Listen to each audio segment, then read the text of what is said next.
know that in merry old England, it was the custom on Christmas Eve to have the family gather around the fireplace and read the latest ghost story.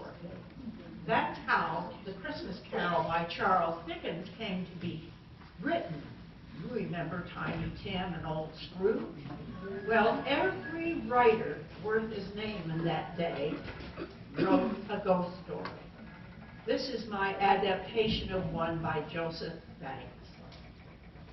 Harrowby Hall was a really nice English mansion.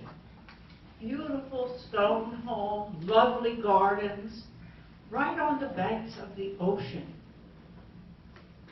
But the succeeding generations were not really happy altogether. Because on Christmas Eve, when the clock struck 12, a ghost appeared in the best guest room, a lovely young lady spraying salt water from all 12 of her fingers. And she did it for the entire hour until the clock struck 1. And this happened every year. Well, the unfortunate ghost in that room was not happy. And or not ghost, but guest. And neither was the owner, because he had to remodel that room every year. This had been going on for a long, long time. Finally, there was a new heir. He wasn't a direct descendant, he was a nephew. And though he had visited Harrowby Hall in the summer when he was growing up, and though he had heard vague stories of the fact that Harrowby Hall had a ghost, he didn't really know much about it. But since he was just moving in, he didn't have a party or any guests for Christmas Eve. No, he was sitting in his new study with a big glass of the best whiskey out of the cellar, and a cigar and a hot fire in the fireplace, when the clock struck 12 on Christmas Eve. And before him appeared a beautiful young lady spraying salt water. His whiskey glass, that he had only half empty, filled with salt water. It was his head all over everything in the room. He said, "Madam, cease and desist." "I cannot," she said, "it's my fate." "What do you mean?" She said, "It's 200 years this night that I have come in the stroke of midnight of Christmas Eve to spray whoever's in that guest room with salt water. And since there's no one there, it is my duty to find the present heir to Harrowby Hall. And here I am. Do you know who I am?"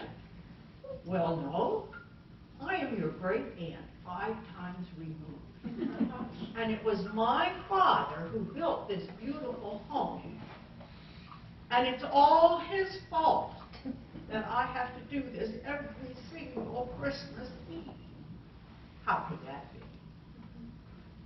"You see, he built this hall and he had my room, that big guest room, done in yellow and pink, knowing full well that I hate those colors. The only ones I like are blue and gray, and I told him as much. I said, 'Father, I'll never sleep in that room unless you change the colors.' And he said, 'It's a beautiful room. Either sleep in it or on the lawn, I care not.' Well, that just made me so angry. I ran out of the house, right straight to the cliff, and jumped over. A suicide. It was silly of me, I recognize now. And the queen of the ocean was passing by, and she took me into her van. And my punishment is just this, to come here every Christmas Eve at midnight and spray salt water." Well, the clock struck 1 and she disappeared. Well, the new heir gave that a lot of thought over the year. He thought, and then then he remembered some of the tales he'd heard, and he knew there were a lot of things that he tried to discourage this young woman. But he had that whole room waterproof, rubber walls, ceiling, floor, and then he had steam jets put in it. And he went every day to his club and learned to stay a whole hour with steam in the steam room, thinking, well, that might help. So when midnight Christmas Eve came around, he was prepared. He was in that room, the ghost appeared, he had the steam jets turned on, and for an hour, they steamed away. Well, the salt water did go out the pipe that he had put there in the form of steam, but it only shortened her visit by 5. He gave up. He said, I'm just not going to open this house for the holidays, and he went to his flat in London. And Christmas Eve came, and he was at his by his fire in his fireplace, enjoying his whiskey again, when the clock struck 12. Would you believe that terrible young woman appeared in London in his flat, right over salt water? Not only did she ruin everything in his apartment, but the water dripped down into the one below. Let me tell you, the landlord was not happy. Not only did he have to pay for both apartments to be redone, but he was kicked out. Not only that, all his acquaintances in London heard about it, and he was ostracized. Why, the mothers of marriageable young ladies wouldn't even allow him to look at them, or they him, and he wasn't invited anywhere. Well, he was mighty upset. He thought and thought. Ah, he said, steam didn't work. What about the reverse? And so, as Christmas Eve appeared that following year, he dressed himself appropriately.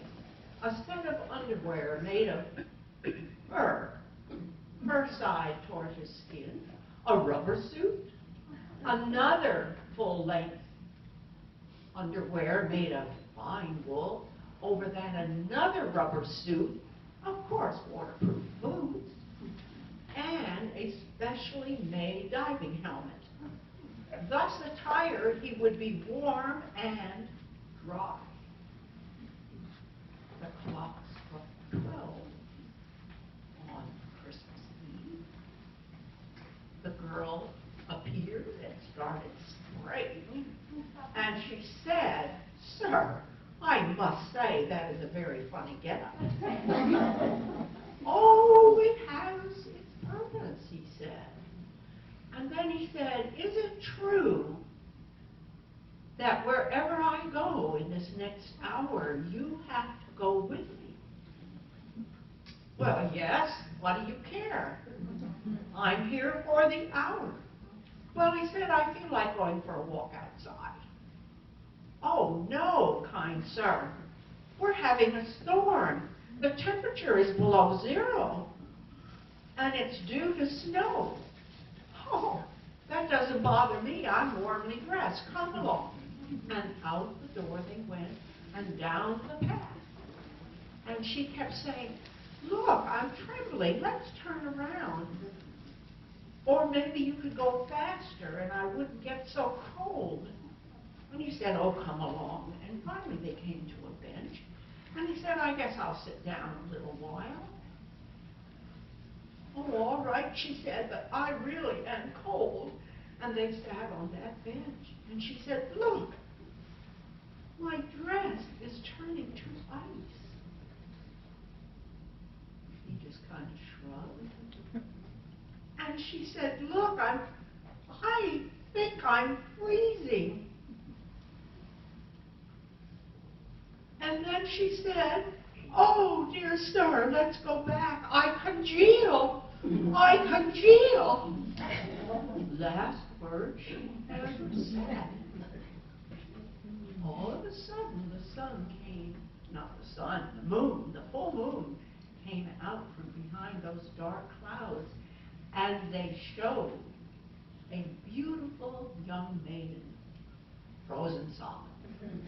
Well, he waited till the hour was up, and then a little bit longer, and then he called to his men, who put her in a wagon with ice and took her back to London, where to this day she is in cold storage. Never to bother the house of Harrowby again. Well, I should tell you what happened to the young man. This story got all over London, and he was very, very popular. In fact, he just married his third wife, and every one of them brought him large dowries, and he has never, ever been bothered by that ghost again.